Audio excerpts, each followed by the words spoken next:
Alright, and now for our final video of the week, we'll be discussing some objections to utilitarianism.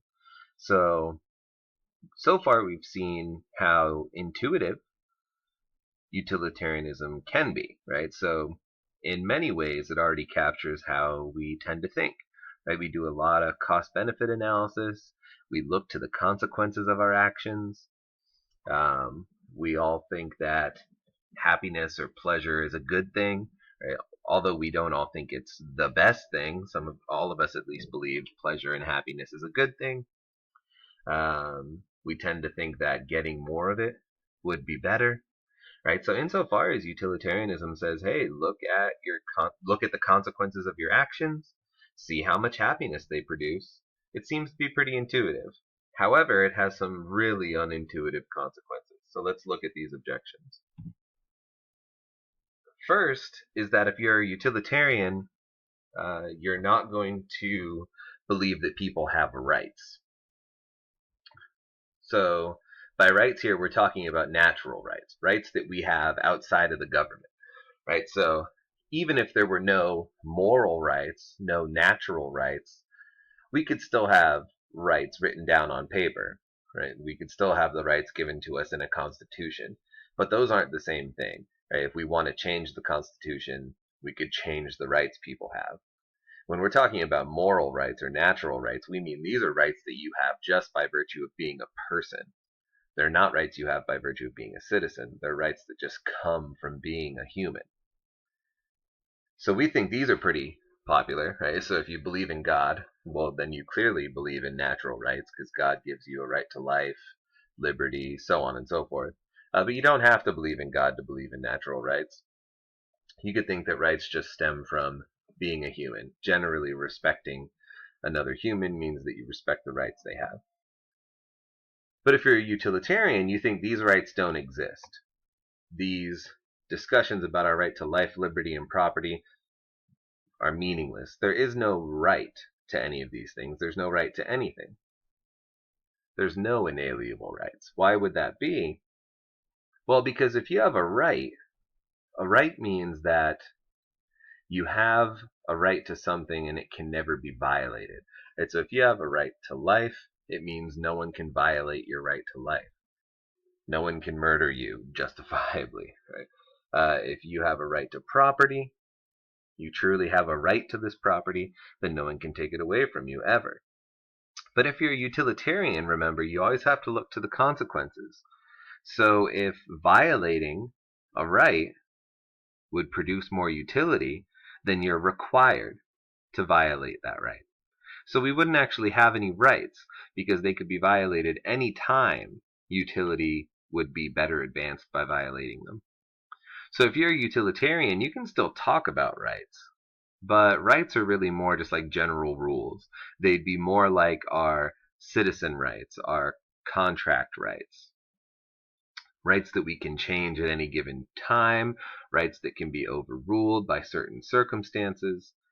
So you could use rights as general rules, and you could say believing that people have rights, or at least practicing as if people had rights, would be better for society as a whole. And utilitarians can agree with that, but what they're still going to have to say is that we're still required to violate those rights whenever doing so would produce more utility. And this is something that many people have disagreed with. They find this unintuitive. So here's an example. You could stop a terrorist threat by sacrificing, say, we'll just name him Dave. So if you sacrifice Dave, then you stop a terrorist threat. If you're a utilitarian, it seems like you have good reason to sacrifice Dave, because if you sacrifice Dave, you keep the rest of society from suffering from the terrorist attack. If you keep Dave, save his life, well, then the terrorist attack happens and many people suffer. So it seems like if you're a utilitarian, you should sacrifice Dave. But many people have claimed, no, Dave has a right to life, and no one's allowed to violate that ever. So depending on how you feel about that, you might be on board with this objection, or you might think it's not that strong. And if you don't think rights are that important, and that really what we should be doing is worrying about the consequences, then this objection won't speak to you. But many of us believe that there are such a thing as rights, and we should respect them, regardless of the consequences of violating them. Okay, let's look at the next problem. And many people have claimed that utilitarianism is over-demanding. And this comes in two different ways. And so first, it turns everyday non-moral actions into moral ones. So think about having breakfast in the morning. You have an option between eating cereal or eating bacon and eggs. And you know eating bacon and eggs would bring you more pleasure than cereal, but you're a little strapped for time and you know cereal would just be easy, so you choose cereal. Well, utilitarians would say you just did something morally wrong by eating cereal. Right? Eating eating bacon and eggs would actually bring you more pleasure, then you're morally required to eat bacon and eggs for breakfast.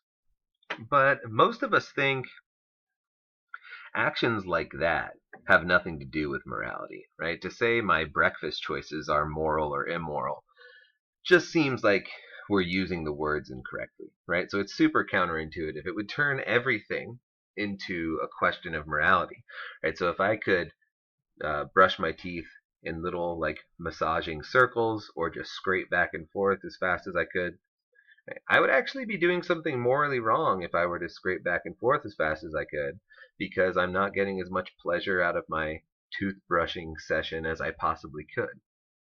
And so in that way, it's supposed to be over demanding. It turns everything into a dilemma of morality.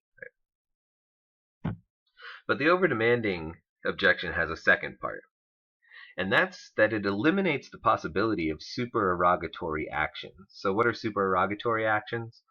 Those are actions that we think are above and beyond the call of duty, right? It would be a good thing if we did them. It would be praiseworthy, but we're not morally obligated to do them. So here's an example of something we normally think is a supererogatory action. You walk by a burning building, and a woman runs up to you and says, "My child's in there. Please help me." Now, I assume most of us don't think that you're morally required to go in there, that you should be punished or shamed if you fail to run in. Right? We think that type of sacrifice, right, possibly sacrificing your life, is just too high for us to be required to do it. But if you chose to run into the burning building, we would still say, yeah, you did a great thing, and you're praiseworthy for doing that. But if you're a utilitarian, there is no such thing as a supererogatory action. And this is very counterintuitive. So in our burning building example, the utilitarian would say, yeah, running in and saving the child, even though it's risky, if it would maximize utility, then you're morally required to do it. So when you run in and save the child, you come out and you say, hey, look at me, I did a good thing, I'm praiseworthy. We're going to say, well, calm down. Right? You did what you were required to do. We don't need to praise you for doing what you were required to do. So there would be no such thing as going above and beyond the call of duty, because everything that maximized pleasure, no matter how risky, would just be morally required of us. So that seems over demanding as well. It's going to demand that we go through some risk and sacrifice for the greater good. Sometimes where we think we actually don't have that type of moral requirement. The third objection is the epistemological objection. And roughly, this just says that in practice, we'd never be able to figure out what to do if utilitarianism is true. And that's because utilitarianism asks us to look to the consequences that branch out from our actions, right? And so consequences are very hard to figure out. We don't always know what the consequences are going to be. We especially don't know what the consequences of our actions are going to be hundreds of years from now. So if you've ever heard of the butterfly effect, this is roughly analogous to that, right? So let's take an example.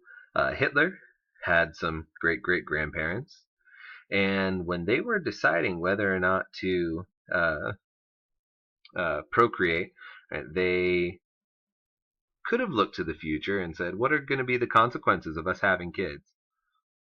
They could never have foreseen the consequences of their act of procreation, right? They would have never said, well, if I have a kid, oh, let's see what the consequence could be. Oh, yeah, he's going to gain power and exterminate a bunch of innocent people, right? So, I mean, that's just one example of how hard it is for us to see what the consequences are going to be. So it seems like if the utilitarian is right, they could be right still, that morality is just a function of maximizing pleasure. We could never actually do the calculations necessary in real life to know what we're supposed to do, because it's nearly impossible for us to know what all the consequences of our actions are going to be. Right, so this objection doesn't say that utilitarianism is false. It just says whether or not utilitarianism is true, we'd never actually be able to figure out what to do in real life. So even if they're right, it's sort of useless for us because we're never going to be able to actually do the calculations because we can never know all the consequences. And then finally, there's the problem of utility monsters. So imagine that there's $20 on the ground between you and some other person. You see it and you pick it up. The second person sees you do this and then says, hey, you should give that money to me. I don't need the money. I just really love money. I get a lot of pleasure out of just hoarding money. And I get more pleasure out of hoarding money than you would get from just having an extra $20. And since I'm a utilitarian, you're obligated to give me that $20 because I would just get more pleasure out of having it. So, what's wrong with that? Well, it just strikes us as counterintuitive, right? I take it most of us would say, no, I found the $20 first. I picked it up. And so you don't have any right to take it away from me. So the general idea here expands far beyond just this $20 case, right? It's the idea that there could be utility monsters. And these would be people who just get more pleasure from things than everybody else.